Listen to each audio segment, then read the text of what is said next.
শিক্ষার্থীদের প্রত্যাশিত সময়ে হবে জুলাই বিপ্লবের ঘোষণাপত্র, জানালেন উপদেষ্টা। শেখ হাসিনার উপস্থিতিতেই গণহত্যার বিচার করতে চায় সরকার। আমরা চাইব উপস্থিতিতে বিচার করতে, যদি উপস্থিতিতে বিচার না হয় তাহলে যেভাবে করে বিচার প্রক্রিয়া করতে হয় সেভাবেই করব।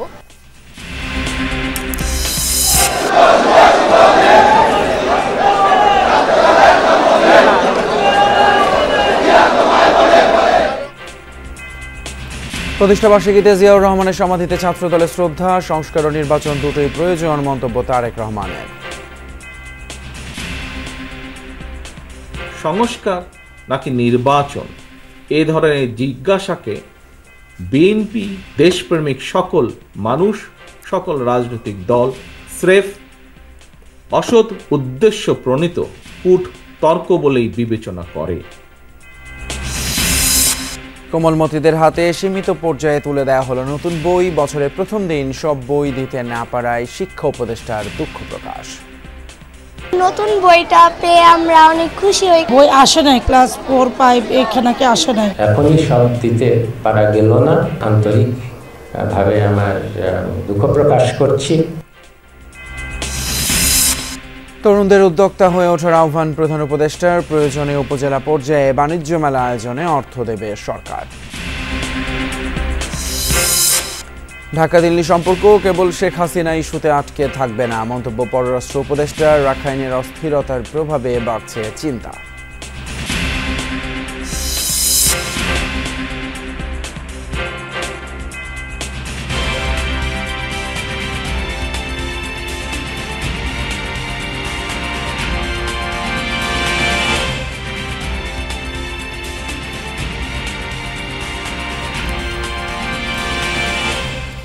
সবাইকে আমন্ত্রণ যমুনা নিউজে, আপনাদের সঙ্গে আছি আমি ফয়সাল তিতুমির। এতক্ষণ শিরোনামগুলো দেখছিলেন।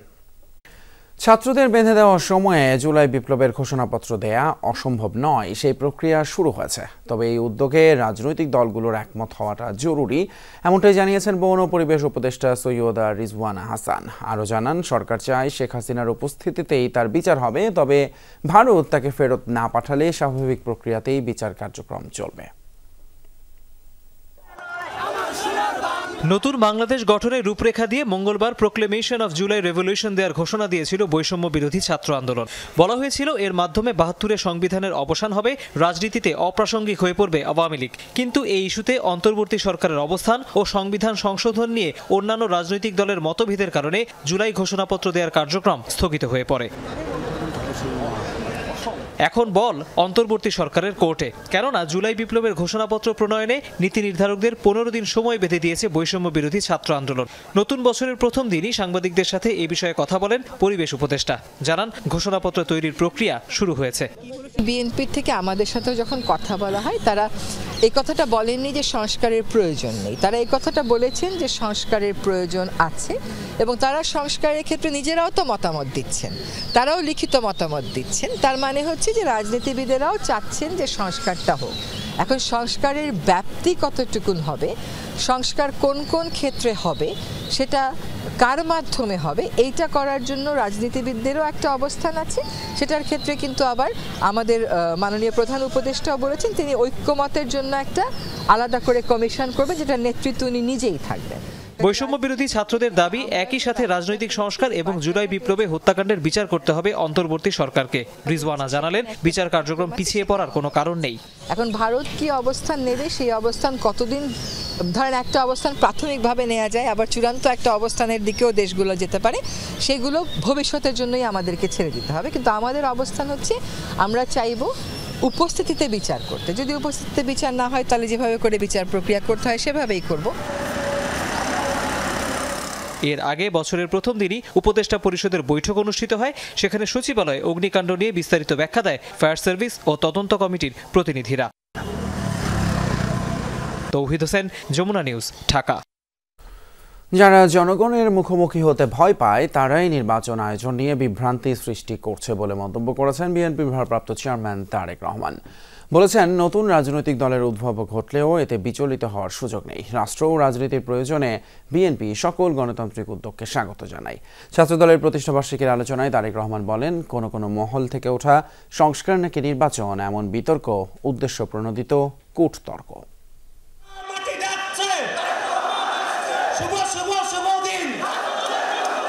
ছাত্রদলের 46তম প্রতিষ্ঠাবার্ষিকীর আলোচনা ঘিরে বিকেলে রাজধানীর ইঞ্জিনিয়ার্স ইনস্টিটিউশন মিলনায়তনের ভেতরে বাইরে নেতাকর্মীদের ব্যাপক উপস্থিতি।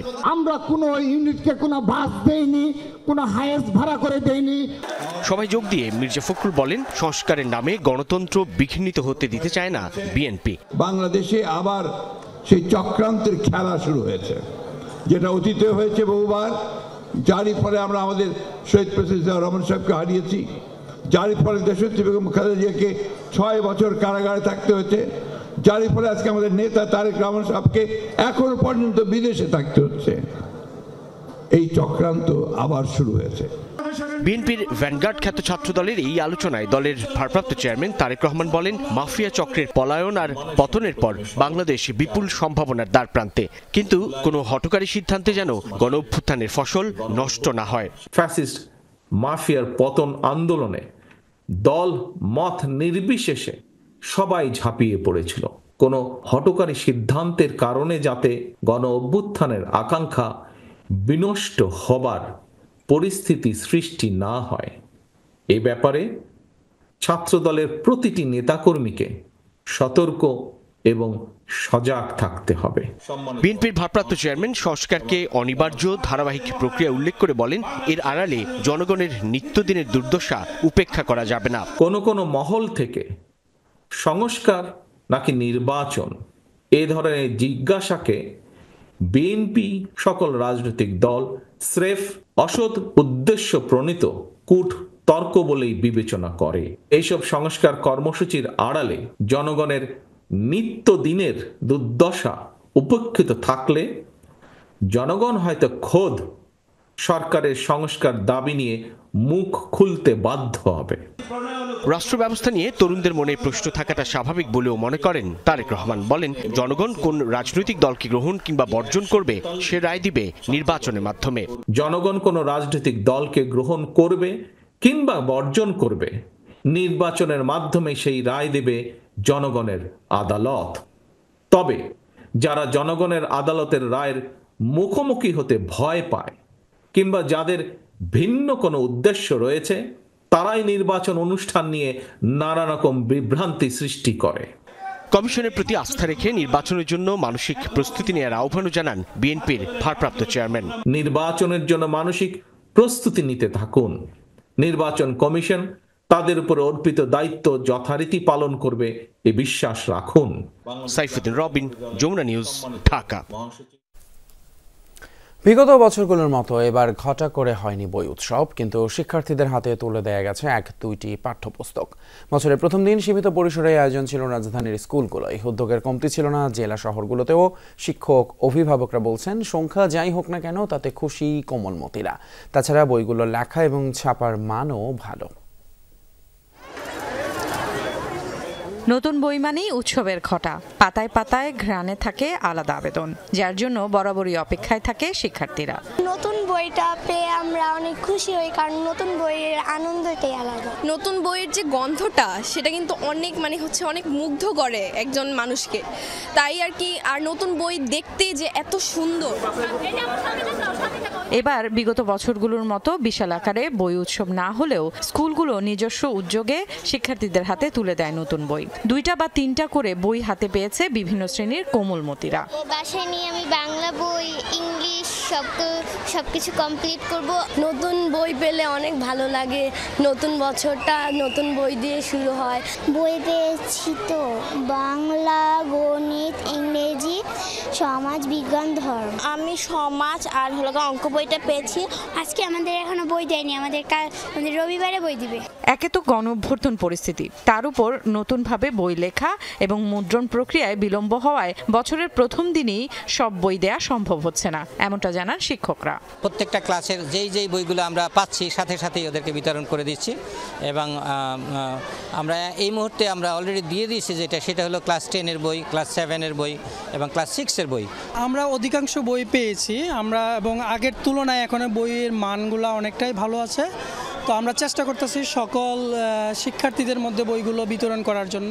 শিক্ষক অভিভাবকরা মনে করেন, সংখ্যায় যাই হোক বছরের প্রথম দিন নতুন বই পেয়ে ছাত্রছাত্রীরা খুশি। যে কটি বই এসেছে সেগুলো লেখা ও ছাপার মান ভালো। বই আসে নাই, ক্লাস 4-5 এখানে আসে নাই, বলছে রোববারে থেকে বই দেওয়া শুরু করবে।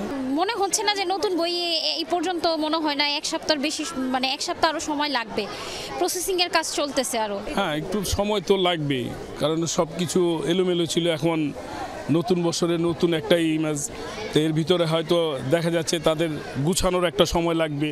রাজধানীর মতো দেশের বেশিরভাগ জেলায় ফুল সেট বই বিতরণ সম্ভব হচ্ছে না, তাই উৎসবের আমেজেও ভাটা। ময়মনসিংহ, রাজশাহী, সিলেট, বরিশাল ও রংপুরে প্রাথমিকের কিছু বই পৌঁছেছে। পর্যায়ক্রমে সব জেলায় প্রাথমিক ও মাধ্যমিকের নতুন বই বিতরণ করা হবে। যে পরিমাণ বইয়ের চাহিদা রয়েছে আমরা তার তুলনায় একটু কমই পেয়েছি। আমরা আশা করছি আগামী 20 তারিখের মধ্যেই আমরা আমাদের সমস্ত বই আমরা শিক্ষার্থীদের হাতে তুলে দিতে পারবো। Farhana Nancy, Jamuna news, Dhaka. বছরের শুরুতে শিক্ষার্থীদের হাতে সব বই পৌঁছাতে না পারায় অভিভাবকদের কাছে দুঃখ প্রকাশ করেছেন শিক্ষা উপদেষ্টা ওয়াহিদ উদ্দিন মাহমুদ। আর এই জন্য নানান প্রতিবন্ধকতা এবং ষড়যন্ত্রের কথা বলেছেন তিনি। সকালে মাতৃভাষা ইনস্টিটিউটে এনসিটিভির ওয়েবসাইটে 2025 শিক্ষাবর্ষের পাঠ্য বইয়ের অনলাইন ভার্সনের উদ্বোধনী অনুষ্ঠানে এই কথা বলেন উপদেষ্টা। এনসিটিভি চেয়ারম্যান জানিয়েছেন 20 জানুয়ারির মধ্যে স্কুলে স্কুলে সব বই পৌঁছা যাবে। আওয়ামী লীগ সরকার ক্ষমতায় আসার পর 2009 সাল থেকে শুরু হয় বই উৎসবের ঢাকঢোল পিটিয়ে বছরের শুরুতেই শিক্ষার্থীদের হাতে তুলে দেয়া হতো নতুন বই। যে উৎসবের নামে যে অপচয় হয়েছে, তবে এই বই উৎসবের নামে ব্যাপক দুর্নীতি এবং অপচয় হয়েছে বলে দাবি করেছেন এনসিটিভির চেয়ারম্যান AKM রিয়াজুল হাসান।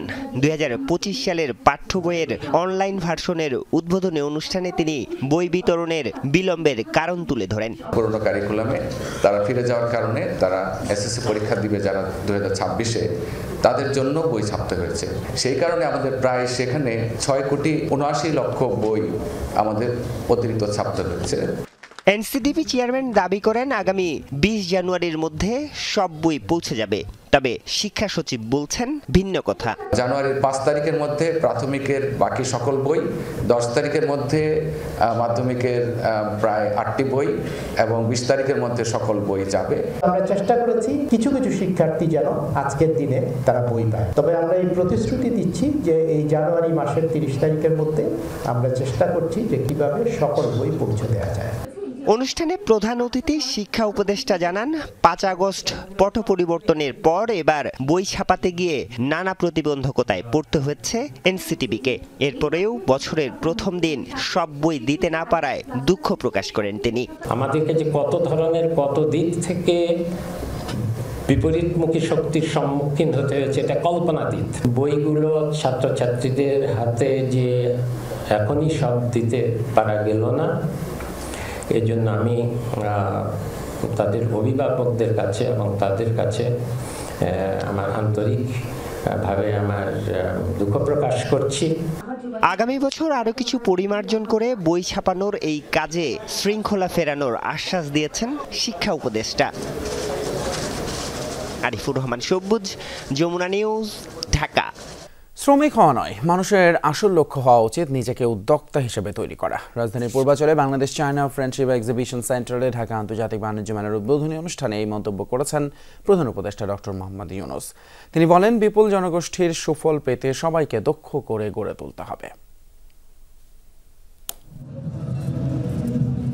29তম আন্তর্জাতিক বাণিজ্য মেলার উদ্বোধনী অনুষ্ঠানে পৃথিবীর অন্যতম ঘনবসতির এই দেশের প্রায় 18 কোটি মানুষকে সৃষ্টিকর্তার অনন্য উপহার হিসেবে উল্লেখ করেন ডক্টর মোহাম্মদ ইউনূস। মানুষ মাত্রেই উদ্যোক্তা, শ্রমিক না। শ্রমিকটা হলো একটা বিপথে চলে যাওয়া, এটা মানুষের পথ না। মানুষের পথ হলো সৃষ্টি করা, নিজের মনের মধ্যে যা আছে তা সৃষ্টি করা, অন্যের হুকুমে সৃষ্টি করা না। এই মেলা আমাদেরকে আবার সেই সৃষ্টির সুরসুরিটা দেয়। এই মেলা একটা সুযোগ দেয় একজনেরটা দেখে আরেকজনের মাথায় সুরসুরি দেওয়া। উদ্যোক্তা তৈরির লক্ষ্যে ব্যাপক উৎসাহ তৈরির এই মেলাকে ঢাকার বাইরে ছড়িয়ে দেওয়ার পরামর্শ দিলেন অন্তর্বর্তী সরকারের এই প্রধান উপদেষ্টা। এই মেলার প্রস্তুতি সারা বছর ধরে চলবে, জেলায় জেলায়, উপজেলায় উপজেলায় বাছাই করা কে ফাইনাল মেলাতে জায়গা পাবে, কার বুদ্ধি সবচেয়ে বেশি, এই উপজেলাতে কার বুদ্ধি বেশি। কাজে উপজেলায় উপজেলায় প্রতিযোগিতা হবে, প্রত্যেক উপজেলা থেকে 3 জন 4 জন যা আপনারা বিচার করেন আসবে, তাদের জায়গা পাবে, তাদের সমস্ত খরচ সরকার বহন করবে। নোবেলজয়ী এই ব্যক্তিত্ব বলেন, তারুণ্যকে যথাযথভাবে কাজে লাগাতে না পারলে ভবিষ্যতের নতুন বাংলাদেশ গড়া কঠিন হবে। অবাক কেন, অসংখ্য রকমের কাজ করে এই তরুণরা, কিন্তু কোথাও স্বীকৃতি নাই, সরকারি স্বীকৃতি নাই, অন্য ব্যবসায়ী মহলে স্বীকৃতি নাই, কিন্তু তারা অনেক জিনিস করে, ছোট ছোট ছোট ছোট জিনিস করে, অত্যন্ত চমৎকার বুদ্ধি নিয়ে এই দুনিয়ার সব কাজের ফাঁকে দিয়ে সে একটা ব্যবসা নিজে সৃষ্টি করে ফেলেছে। তবে গতানুগতিক ধারা ভেঙে নতুন রূপে মানুষের সামনে উপস্থাপন করার পরামর্শ দেন প্রধান উপদেষ্টা। এখানে 25 বছরের পরে নিচে হতে হবে এরকম কিছু একটা শর্ত দিয়ে দেওয়া, যারা 25 বছরের নিচে তারা এখানে আসবে, এখানে তারা দেখাতে পারবে তাদের কি করে। তারা বুদ্ধিতে ঘষা দিলে অনেক বুদ্ধি বের হয়, কাজে সেই সুযোগ সৃষ্টি করে। আপনি বলতে পারেন যে এত লক্ষ লক্ষ ছেলে মেয়ে সারা দেশে করছে, আমরা কয়জনকে জায়গা দেবো এর মেলাতে।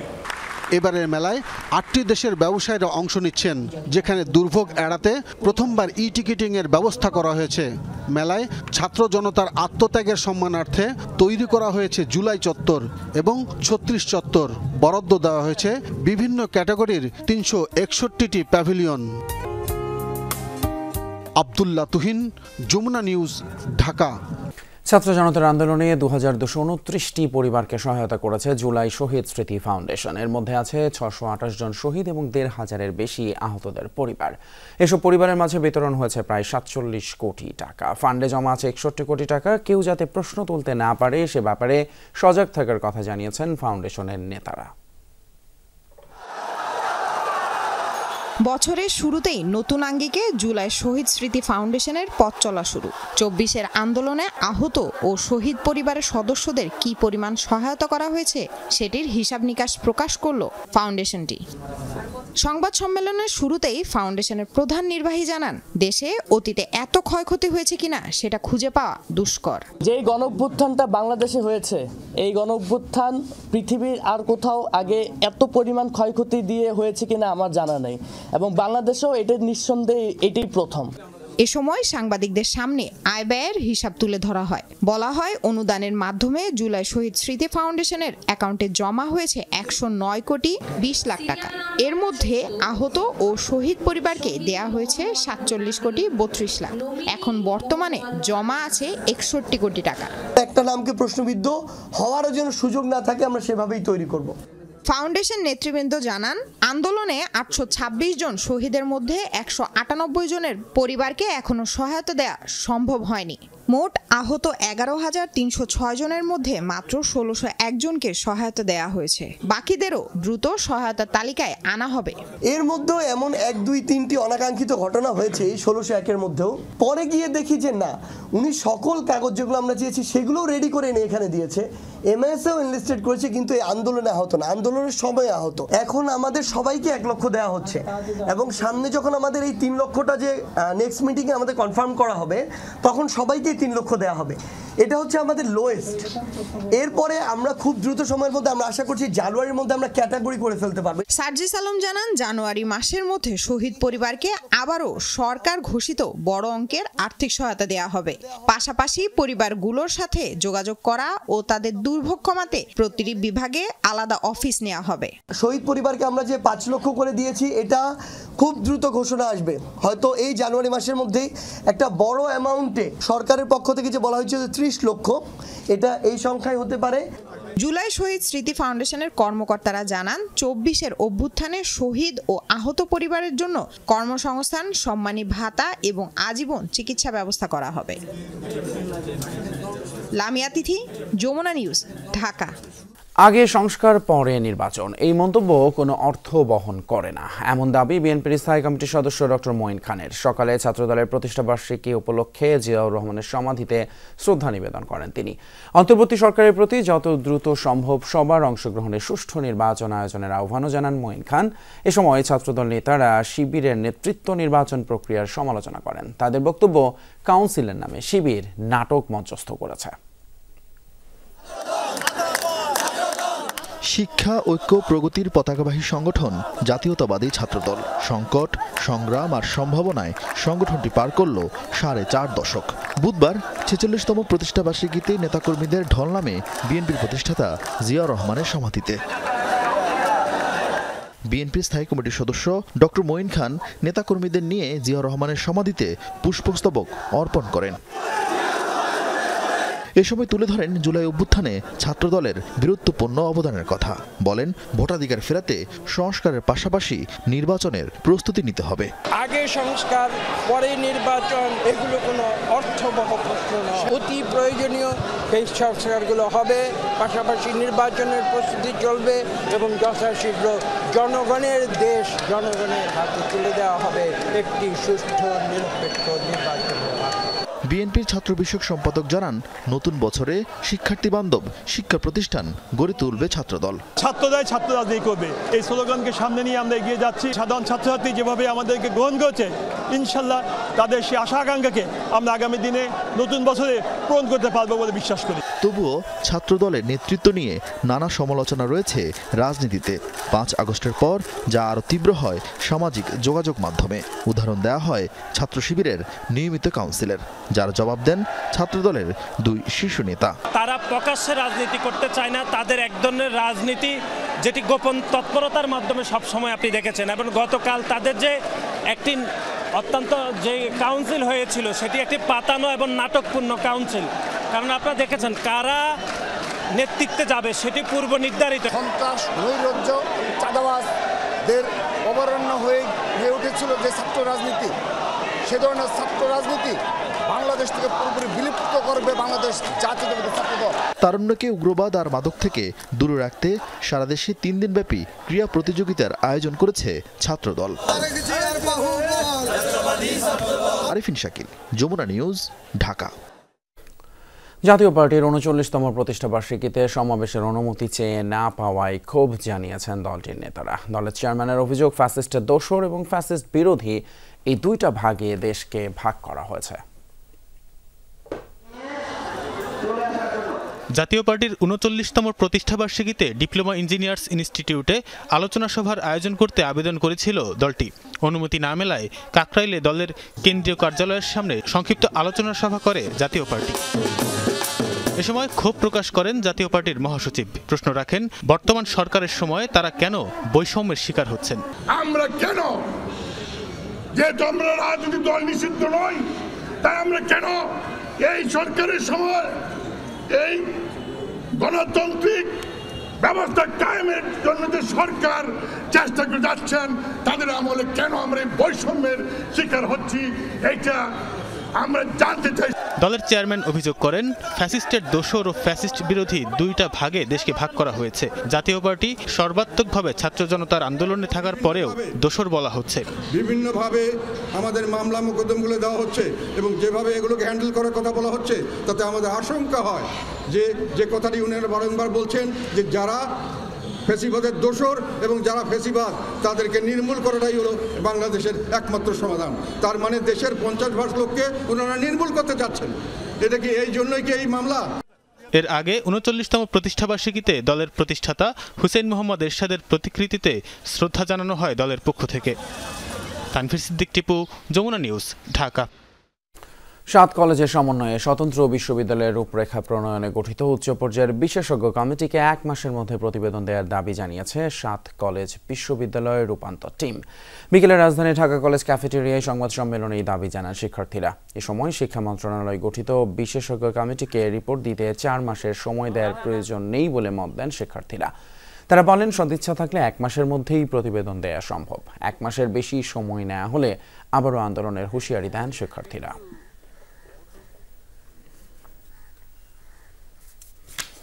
এদিকে রাজশাহী বিশ্ববিদ্যালয়ের ভর্তি পরীক্ষার সব কোটা বাতিলের দাবিতে কর্তৃপক্ষকে 15 ঘন্টার আলটিমেটাম দিয়েছে শিক্ষার্থীরা। অন্যথায় বৃহস্পতিবার থেকে ক্যাম্পাস অচল করে দেওয়ার হুঁশিয়ারি দেওয়া হয়।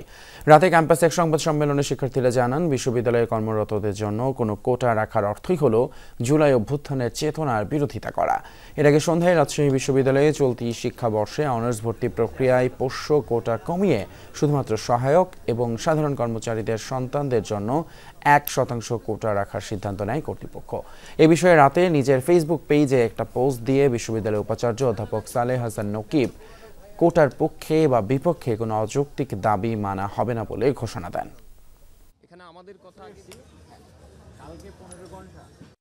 আগামীকাল 2 জানুয়ারি সকাল 9:50 আগে প্রশাসন পোষ্যকোটা বাতিল সহ 3টি দাবি আদায়ে সহযোগিতা না করলে 9:51 থেকে 10টা পর্যন্ত সময় দেওয়া হবে প্রশাসনিক ভবন ত্যাগ করার জন্য। তারপর অনির্দিষ্টকালের জন্য প্রশাসনিক ভবনে তালা দেওয়া হবে। প্রবাসীর নামে বরাদ্দকৃত রাজুকের প্লট ভুয়া মালিক সাজিয়ে বিক্রি করছে সংস্থাটিরই একটি প্রতারক চক্র। এই চক্রের সাথে রাজুকের কর্মকর্তা কর্মচারীরাও জড়িত এমন অভিযোগে বুধবার রাজুকের প্রধান কার্যালয়ে অভিযান চালায় দুদক। অভিযানে এমন অভিযোগের বিষয়ে সত্যতা মিলেছে, আর দায়িত্বপ্রাপ্ত রাজুকের পরিচালক পূর্বাচলের প্লট নিয়ে এমন অভিযোগের বিষয়ে তথ্য দিয়ে দুদকের এনফোর্সমেন্ট টিমকে সহায়তার আশ্বাস দেন। বুধবার দুপুরে রাজুকে অভিযান চালায় দুদকের এনফোর্সমেন্ট টিম। এ সময় তারা পূর্বাচল নতুন শহর প্রকল্পের অনিয়ম নিয়ে জানতে পরিচালক মনির হোসেন হাওলাদারের রুমে যান। কতজন প্রবাসী আবেদন করছেন বা প্লট পেয়েছেন এই পর্যন্ত, এটা একটা তালিকা নিশ্চয়ই আপনাদের রেজিস্টার আছে। পরিচালকের কাছে ফাইল গায়েবের সুনির্দিষ্ট কিছু তথ্য চান তারা।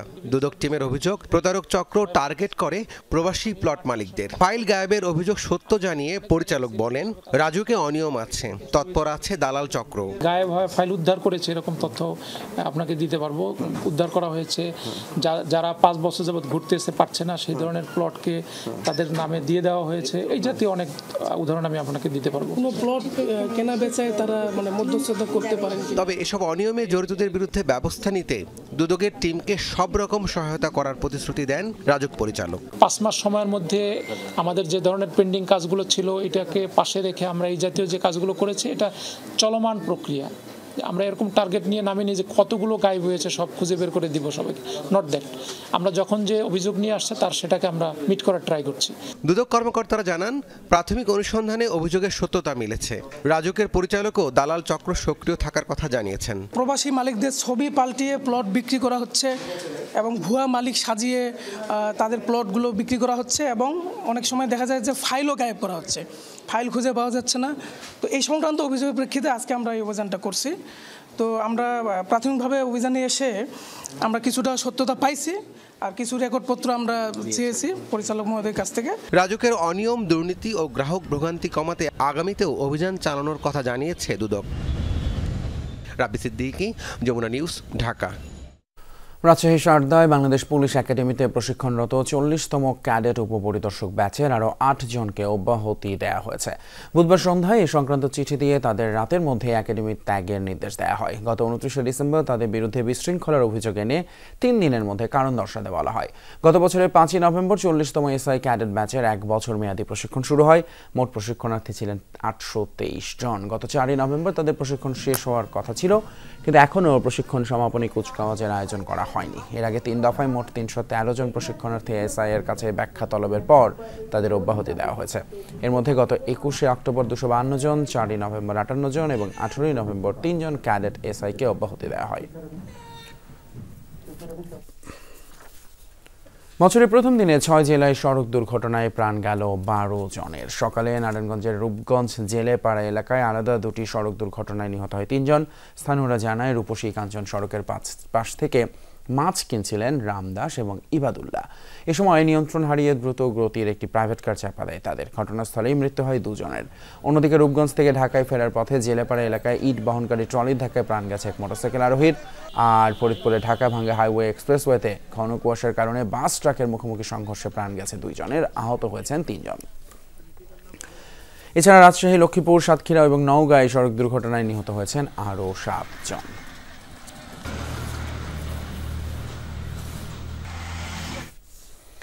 বরগুনার পাথরঘাটায় ছাত্রদলের প্রতিষ্ঠাবার্ষিকীর অনুষ্ঠান থেকে ফেরার পথে যুবদলের এক নেতাকে পায়ের রক কেটে হত্যা করা হয়েছে।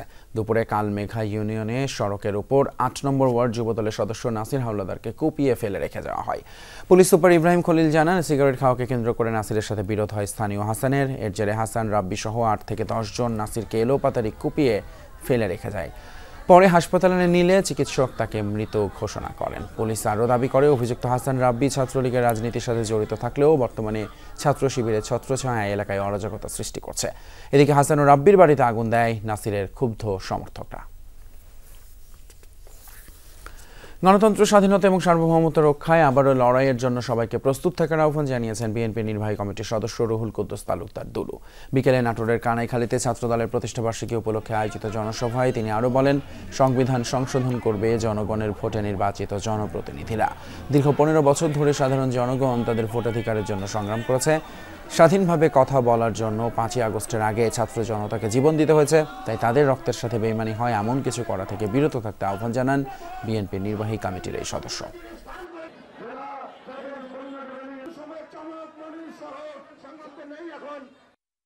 যে গণতন্ত্রের জন্য এদেশের শত শত ছাত্র জনতা এই 5ই আগস্টের আগে পরে অনেককে নিহত হতে শহীদ হতে হয়েছে, তাদের রক্তের সাথে আমরা যেন বেইমানি না করি, এই আমাদেরকে সজাগ থাকতে হবে। জাতীয় পার্টির সাথে বৈষম্যমূলক আচরণ করেছে অন্তর্বর্তী সরকার, এমনটাই মন্তব্য করেছেন দলটির কো চেয়ারম্যান মোস্তাফিজার রহমান মোস্তফা। সন্ধ্যায় জাতীয় পার্টির 39তম প্রতিষ্ঠাবার্ষিকী উপলক্ষে আয়োজিত অনুষ্ঠানে তিনি আরও বলেন, জাতীয় পার্টি দেশে পরমত সহিষ্ণু এবং ফ্যাসিবাদ মুক্ত রাজনীতির ধারক ও বাহক, তাই এই দল ছাড়া বাংলাদেশে কোনো নির্বাচন সম্ভব না। জাতীয় পার্টির বিরুদ্ধে হওয়া বৈষম্যের দাঁত ভাঙা জবাব দিতে নেতাকর্মীদের প্রস্তুত থাকার আহ্বান জানান তিনি। পাশাপাশি রাজপথ দখলে সকল অঙ্গ সংগঠনের ভিত মজবুত করার তাগিদ দেন জাতীয় পার্টির এই নেতা। বর্তমান ইন্টার্ন গভর্নমেন্ট যেভাবে বৈষম্যমূলক ভাবে জাতীয় পার্টিকে আইসোলেটেড করার জন্য, কোণঠাসা করার জন্য যে অপচেষ্টা করছে, তাহলে তাদের বাংলা জবাব দিয়ে আমাদের রাজপথ দখল নিতে হবে। বিএনপির প্রতিষ্ঠাতা জিয়াউর রহমানের নাম প্রতিদিন নিলেই বেহেশত নিশ্চিত, এমন একটি মন্তব্য করেছেন দলটির কুমিল্লা দক্ষিণ জেলার যুগ্ম আহ্বায়ক এবং 14 গ্রাম উপজেলা বিএনপির সভাপতি কামরুল হুদা। বুধবার উপজেলা বিএনপির কার্যালয়ের সামনে আয়োজিত ছাত্রদলের প্রতিষ্ঠাবার্ষিকী অনুষ্ঠানে করা তার এই মন্তব্য বেশ আলোচনার জন্ম দিয়েছে।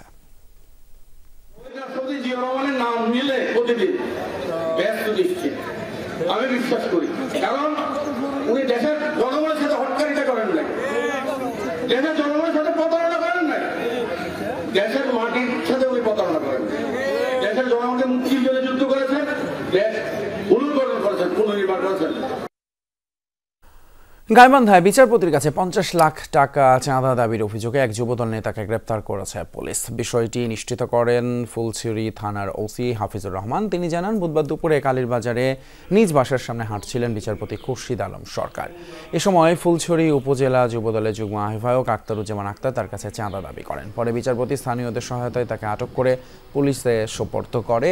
আক্তারের আগেও হোয়াটসঅ্যাপে চাঁদা দাবি করেছিল বলে অভিযোগ বিচারপতির। আটককৃত যুবদল নেতাকে বৃহস্পতিবার আদালতে তোলা হবে বলেও জানিয়েছে police.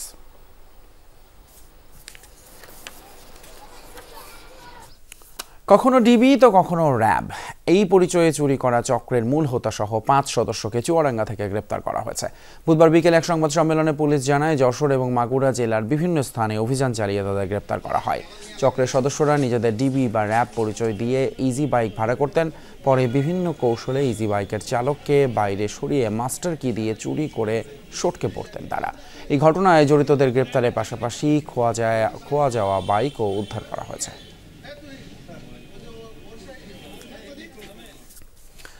University of Liberal Arts Bangladesh ইউল্যাবের উপাচার্য ইমরান রহমানের পদত্যাগ সহ 5 দফা দাবিতে নতুন কর্মসূচির ঘোষণা করেছে বিশ্ববিদ্যালয়ের শিক্ষার্থীরা। রাতে এক সংবাদ সম্মেলনে তথ্য জানিয়েছে শিক্ষার্থীরা। বৃহস্পতিবারের মধ্যে পদত্যাগ না করলে আমরণ অনশনের হুঁশিয়ারি দেন শিক্ষার্থীরা। এর আগে বুধবার সকাল থেকে ভিসি এবং প্রভিসির পদত্যাগ সহ 5 দফা দাবিতে নিজেদের ক্যাম্পাসে আন্দোলন শুরু করেন শিক্ষার্থীরা। পরে কোনো আশ্বাস না পেয়ে বিকেল 4টা থেকে মূল ফটকের বাইরে অবস্থান নেয় তারা। প্রায় 13 ঘন্টা পর ঘোষণা করেন নতুন কর্মসূচি। বৃহস্পতিবার দুপুর 12টার মধ্যে ভিসি ও প্রভিসির পদত্যাগ ছাড়াও 5 দফা দাবির মধ্যে রয়েছে ফ্যাসিবাদের দোসর এবং দুর্নীতির অভিযোগে অভিযুক্ত ট্রাস্টি বোর্ডের সদস্যদের অবিলম্বে অপসারণ, ডিসিপ্লিনারি কমিটি এবং প্রক্টোরিয়াল বডির সবার পদত্যাগ, শিক্ষার্থী সহ সকল অংশীজনের মতামতের ভিত্তিতে ইউল্যাবের কোড অফ কন্ডাক্ট সংস্কারেরও তাগিদ দেওয়া হয়েছে। পাশাপাশি মত প্রকাশ এবং ব্যক্তিগত স্বাধীনতা হরণ করে এমন সব নিয়ম ইউল্যাবের আইন কাঠামো থেকে বাদ দেওয়ার দাবি জানান তারা। আপনারা জানেন, আমাদের ইউনিভার্সিটির পদত্যাগপত্র জমা না দেয় তাহলে আমরা শিক্ষার্থীরা আমরণ অন্বেষণ করতে বাধ্য হব। প্রতিষ্ঠানকে আমাদের কলঙ্ক মুক্ত অবশ্যই করতে হবে, না হলে এখান থেকে বের হয়ে আমাদের শুনতে হবে তোমরা ফ্যাসিবাদের শিষ্য, তোমরা স্বৈরাচারের শিষ্য হিসেবে এখান থেকে বের হয়েছো। আমাদের দাবি যদি না মানা হয় তাহলে আমাদের আন্দোলন চলমান থাকবে। যুক্তরাজ্যে প্রবাসী গণমাধ্যম কর্মীদের নিয়ে বাংলাদেশ প্রেস ক্লাব ইউকে নামে নতুন একটি সংগঠনের যাত্রা শুরু হলো। 31শে ডিসেম্বর পূর্ব লন্ডনের মাইক্রো বিজনেস পার্কের কমিউনিটি হলে এই উপলক্ষে হয় এক আড়ম্বরপূর্ণ অনুষ্ঠান, যেখানে অতিথিদের নিয়ে কেক কেটে সংগঠনের শুভ উদ্বোধন করেন রাষ্ট্রপতির সাবেক উপদেষ্টা, বাংলাদেশ ওয়ার্ল্ড ওয়াইল্ডের প্রধান সম্পাদক এবং ক্লাবের চিফ পেট্রন মোখলেছুর রহমান চৌধুরী। অনুষ্ঠান উপস্থাপনা করেন মিডিয়া ব্যক্তিত্ব আজমির হাসান কনক। স্বাগত বক্তব্য রাখেন লন্ডন নিউহ্যাম কাউন্সিলের চেয়ার এবং কাউন্সিলর রহিমা রহমান, এনফিল্ড কাউন্সিলের mayor Amirul Islam, tower Hamlets কাউন্সিলের সাবেক ডেপুটি মেয়র মতিনুজ্জামান এবং টাওয়ার হ্যামলেটস কাউন্সিলের সাবেক স্পিকার আহবাব হোসেন সহ অনেকে। এছাড়া উপস্থিত ছিলেন ক্লাব মেম্বার আব্দুল বাসিদ, মাহবুব তোহা, সোহেল সাদ সহ অন্যান্য ব্যক্তিবর্গ। সবশেষে উপস্থিত সকলের মতামতের ভিত্তিতে শাকির হোসেনকে আহ্বায়ক এবং জুনায়েদ রিয়াজকে সদস্য সচিব করে 31 সদস্য বিশিষ্ট কমিটি গঠন করা হয়। নৈশভোজের মাধ্যমে শেষ হয় এই অনুষ্ঠান।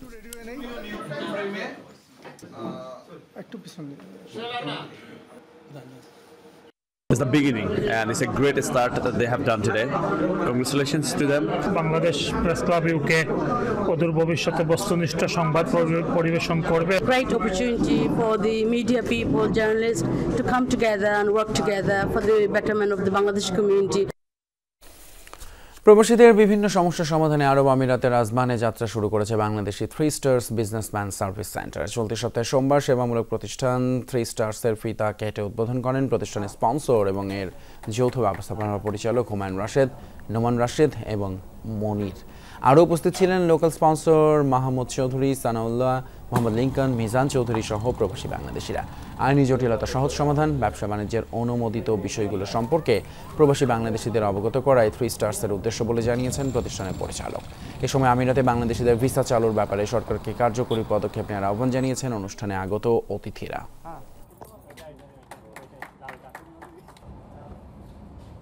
3 স্টার নতুন বিজনেস উদ্বোধন করতে যাচ্ছি। আপনাদের সকলের কাছে আমাদের দোয়া এবং বাংলাদেশ সরকারের কাছে আমাদের ভিসার যে জটিলতা ছিল এগুলি রাষ্ট্রীয়ভাবে সমাধান করার জন্য অনুরোধ জানাচ্ছি।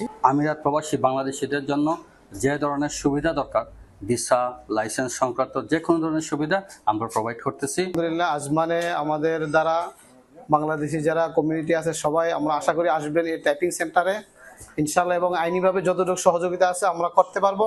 সংযুক্ত আরব আমিরাতের আজমানে একটা নতুন টাইপিং সেন্টার উদ্বোধন হয়েছে যার নাম 3 স্টার।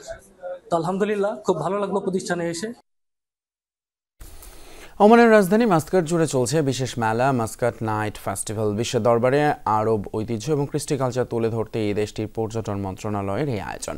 এক এক স্থানে এক এক ঐতিহ্যকে প্রাধান্য দিয়ে আয়োজন করা হচ্ছে মেলা। নগর বিভাগের অধীনে নিয়মিত মেলা হলেও গত কয়েক বছর তা বন্ধ ছিল।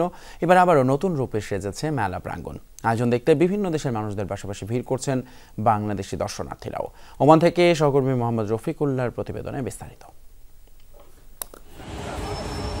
ওমানের শীতকালীন ছুটিকে কেন্দ্র করে মাস্কাটের বিভিন্ন স্থানে ফেস্টিভ্যালের আয়োজন। 1998 সাল থেকে শুরু হওয়া মাসব্যাপী মাস্কাট নাইট নামের বিশেষ এই মেলা সাধারণত 23 ডিসেম্বর থেকে শুরু হয়। এবার যা চলবে 21 জানুয়ারি পর্যন্ত। শিক্ষার্থীদের কাছে আরব সংস্কৃতি তুলে ধরতে এ আয়োজনের শুরু হলেও এখন এটি পরিণত হয়েছে দেশটির সবচেয়ে বড় কালচারাল ইভেন্টে। নানা কারণে গত কয়েক বছর বন্ধ থাকার পর এবার বেশ জমকালোভাবে চলছে আয়োজন। এটা হচ্ছে মাস্কাট ফ্লাওয়ার ফেস্টিভ্যাল গুরুমে। এখানে 7টি স্টলে জায়গাতে আছে, মোটামুটি এবার ফেস্টিভ্যাল আছে। সবচেয়ে বেশি সুন্দর হচ্ছে এই জায়গাটা। অনেক বাংলাদেশি ইন্ডিয়ান ফ্যামিলিও এখানে প্রায় আসছে সবাই। তো আমরা গত শুক্রবারে এসে ঢুকতে পারি না, এত ভিড় ছিল, তাই আজকে আসা। এটা এমন একটা মেলা করছে পুরো বিশ্বের মানুষ এটা দেখার জন্য, উপভোগ করার জন্য, ফ্যামিলি নিয়ে সিঙ্গেল বা বলেন সেফলি আসতেছে এখানে। রাজধানীর 7টি স্থানে হচ্ছে মাস্কাট নাইট ফেস্টিভ্যাল। টিকিট কেটে প্রতিদিন বিকেল 4টা থেকে রাত 10:30 পর্যন্ত ফেস্টিভ্যাল উপভোগ করছেন দর্শনার্থীরা। অন্যান্য দেশের দর্শনার্থীদের মতো প্রতিদিন আয়োজন উপভোগ করছেন প্রবাসী বাংলাদেশিরাও। এখানে আসছি, অনেক বিভিন্ন জায়গায় ঘুরছি, মোটামুটি অনেক ভালো আছে। এই ড্রোন শো যেটা করছে একটু আগে, এটা অনেক দারুণ হয়েছে, আসলে খুব দেখার মতো। हम लोगों का ओमान में पहला टूर था, बहुत मज़ा आया। ओमान में फैमिली के साथ आया, बहुत एंजॉय किया हमने। यहाँ पहाड़ पहली बार देखे हम लोगों ने ओमान में आके, बहुत खूबसूरत है। ঘোরার মতো অনেক জায়গা আছে, বাচ্চাদের খেলার মতো জায়গা আছে, আর এখানে অনেকগুলো বইমেলাও আছে। ওমানের সংস্কৃতি ও ঐতিহ্য তুলে ধরার পাশাপাশি ফেস্টিভ্যালগুলোতে থাকে ড্রোন এবং লেজার নাইট শোর মতো আয়োজনও। তাজরিয়ান সোবহান, যমুনা নিউজ। এবারে দেশে দেশে বর্ষবরণের খবর। অন্যান্য দেশের মতো বর্ষবরণের খুশিতে মেতে উঠেছিলেন মালয়েশিয়ার নাগরিকরা, যেখানে স্থানীয়দের সাথেও আনন্দের অংশীদার হয়েছিল প্রবাসী বাংলাদেশিও। নতুন বছরকে স্বাগত জানাতে পর্যটন নগরী রাজধানী কুয়ালালামপুরের টুইন টাওয়ার সংলগ্ন মাঠে নেমেছিল লাখো মানুষের ঢল। বিভিন্ন স্থানে ছিল আতশবাজির প্রদর্শনী। দেশবাসীকে শুভেচ্ছা জানিয়েছেন দেশটির প্রধানমন্ত্রী আনোয়ার ইব্রাহিম সহ মন্ত্রী পরিষদের অন্যান্য মন্ত্রীরাও। মালয়েশিয়ায় বসবাসরত প্রবাসী বাংলাদেশিদের শুভেচ্ছা জানিয়েছেন দেশটিতে নিযুক্ত বাংলাদেশের হাই কমিশনার মোহাম্মদ শামীম আহসান। ইতালিতে আতশবাজির বর্ণিল আলোকছটায় নতুন বছরকে বরণ করেছে প্রবাসী বাংলাদেশিরা। স্থানীয়দের সাথে শহরের বিভিন্ন প্রান্তে জড়ো হন তারা। ছিল বিনোদনমূলক নানান আয়োজন। রাত 12টা বাজতেই আতশবাজির ঝলকানিতে রঙিন হয়ে ওঠে ইতালির আকাশ। বড়দের চেয়ে ছোটদের খুশি ছিল চোখে পড়ার মতো। রাতভর চলে এই উল্লাস। নৈশভোজ, কেক কাটার মাধ্যমে নতুন বছরকে স্বাগত জানিয়ে ভেনিসে বসবাসরত প্রবাসী বাংলাদেশিরা নতুন বছর শুরু করে। নতুন বছরে বাংলাদেশের শান্তি প্রত্যাশা করেন তারা।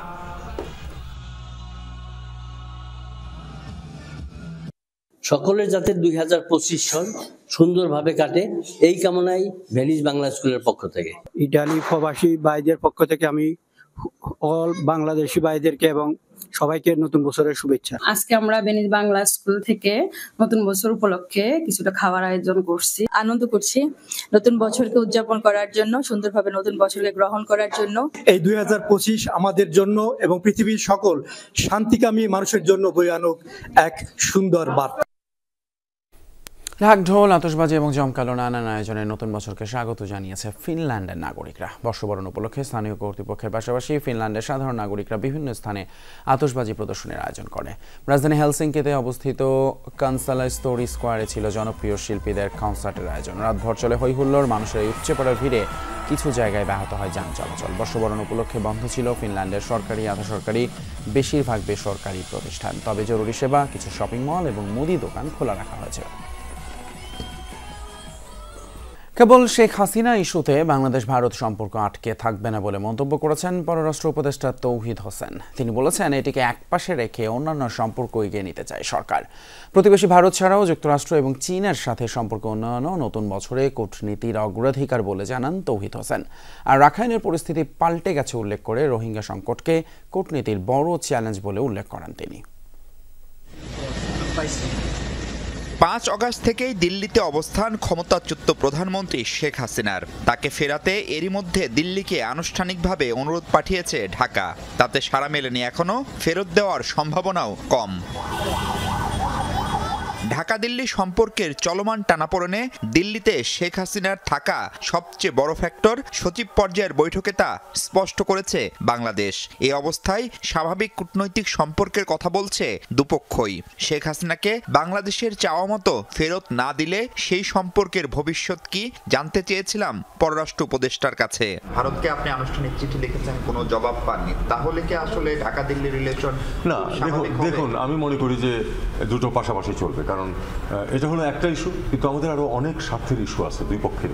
আমরা সেগুলি নিয়ে পাশাপাশি আগাবো। এবছর কমবে অস্থিরতা, স্থিতিশীলতাও আসবে বলে প্রত্যাশা উপদেষ্টার। জানান, কূটনীতির বড় চ্যালেঞ্জ প্রতিবেশী সহ পরাশক্তিগুলোর সাথে সম্পর্ক উন্নয়ন। আমরা আমাদের প্রতিবেশীর সাথেও ভালো সম্পর্ক চাই, মার্কিন যুক্তরাষ্ট্রের সাথে আমরা ভালো সম্পর্ক চাই, চীনের সাথেও ভালো সম্পর্ক চাই, কারণ আমাদের স্বার্থ আছে প্রতিটি ক্ষেত্রেই ভালো সম্পর্ক রাখার ক্ষেত্রে।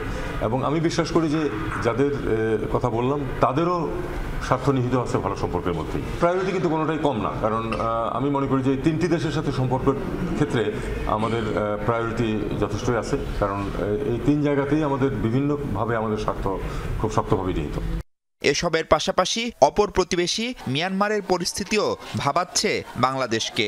বিশেষ করে রাখাইন রাজ্যের অস্থিরতার প্রভাবে চিন্তা বাড়ছে ঢাকারও। রাখাইন পরিস্থিতি অত্যন্ত চ্যালেঞ্জিং, কারণ এখানে গ্রাউন্ড রিয়ালিটি পরিবর্তন হয়ে গেছে। গ্রাউন্ড রিয়েলিটি পরিবর্তন হয়ে গেছে। এখন আমি যখন প্রাইভেট পার্সন ছিলাম তখন আপনাদেরকে অনেক কিছু আমি বলতে পেরেছি, যেটা আমি এখন এই মুহূর্তে আমি উচ্চারণ করব না।